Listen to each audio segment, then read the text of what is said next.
but one of my homes is now invaded, and I really, really want to ask everybody, the whole world, if I could, the whole world, to hear me, if I could yell loud enough to help Ukraine.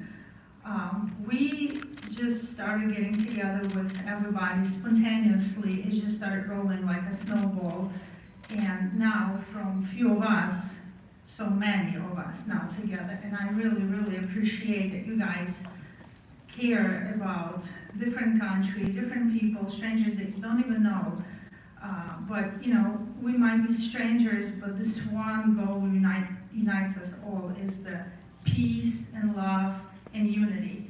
I'm sure everybody is for that, regardless where you at, regardless who you are, Ukrainian, Russian, American, it doesn't matter. So with that being said, I really, really appreciate everybody here. And after this event, we will probably talk a little bit later what exactly that we want to do.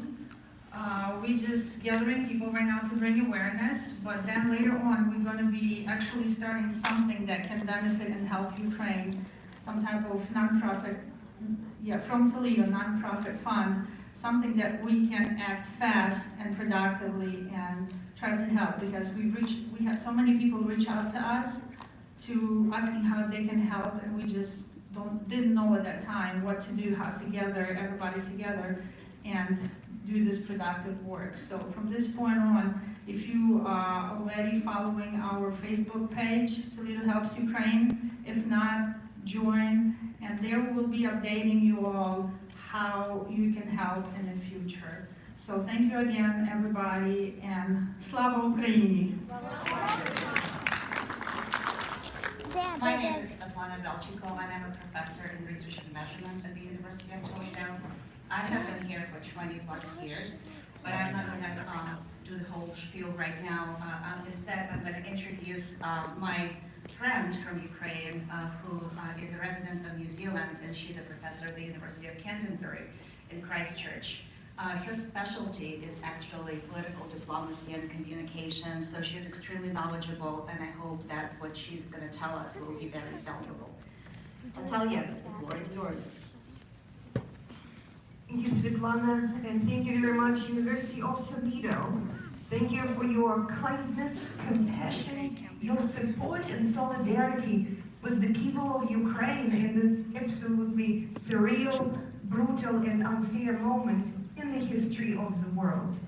As Svetlana mentioned, my name is Natalia. I'm Natalia Chavan. I'm a professor at the University of Canterbury, and I am originally from Ukraine. I am from central Ukraine, city of Cherkasy, on the beautiful river, the Dnieper River.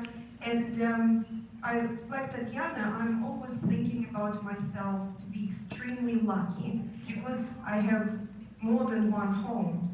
I cannot forget about Ukraine, country where I was born, where my parents lived until the very recent time, and where I was going every year, no matter where I was in the world. I am currently in New Zealand, where I am living and working at the University of Canterbury for 20 years. This year is 20 years. And I was very lucky to study and work in the United States. United States government supported my scholarship to do a master's degree at NYU. And I spent incredible time in 1995, 1996 exploring New York and being young and careless. And then I came back to the University of Maryland, where I did my postdoctoral research. And I keep coming to the United States for many different exchanges. And I'm very lucky to work with Professor Vilchukova and Professor Fox, because we did several research projects together. So I've been to University of Toledo.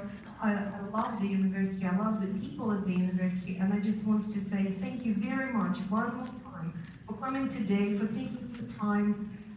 We know it is COVID. People are still careful about being around big gatherings.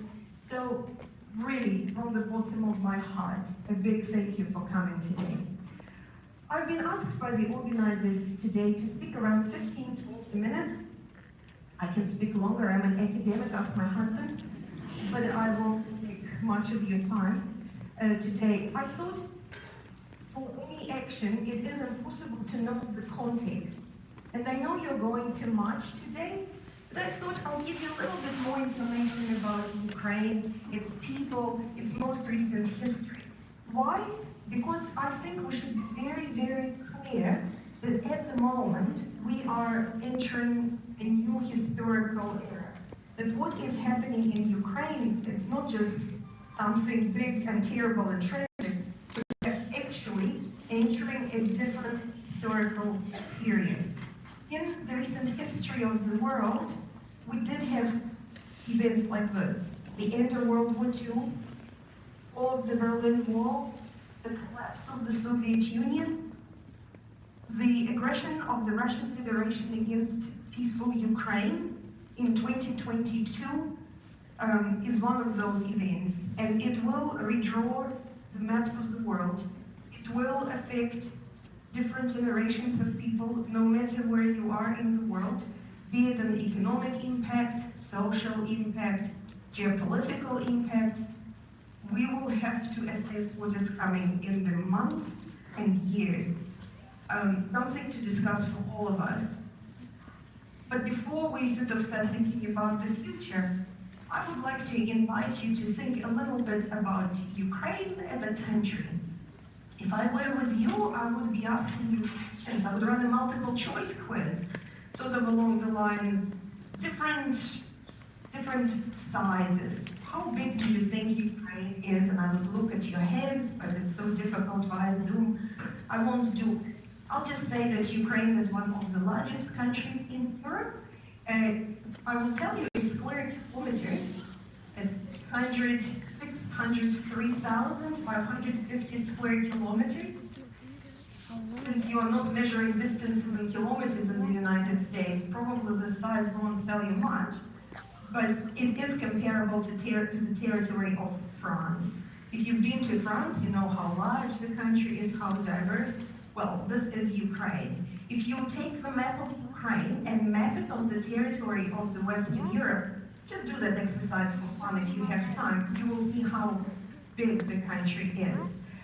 It is positioned in a very geopolitical, strategic location. The geographical center of Europe is actually in Ukraine. As you know, Europe lasts from the Atlantic Ocean to the Ural Mountains, so the geographical center is in Ukraine. Well, Poland and Slovakia argue they have the geographical center of Ukraine, but let's give it to Ukraine today. We are talking about a country which borders many countries to the east, to the north, to the east, to the east is Russian Federation, but also to the south. On the Black Sea, we have lots of neighbors there too, including Bulgaria, including Turkey, including Georgia. There's lots of countries to the west, including Moldova, Romania, Poland, Slovakia. To the north is Belarus, and of course to the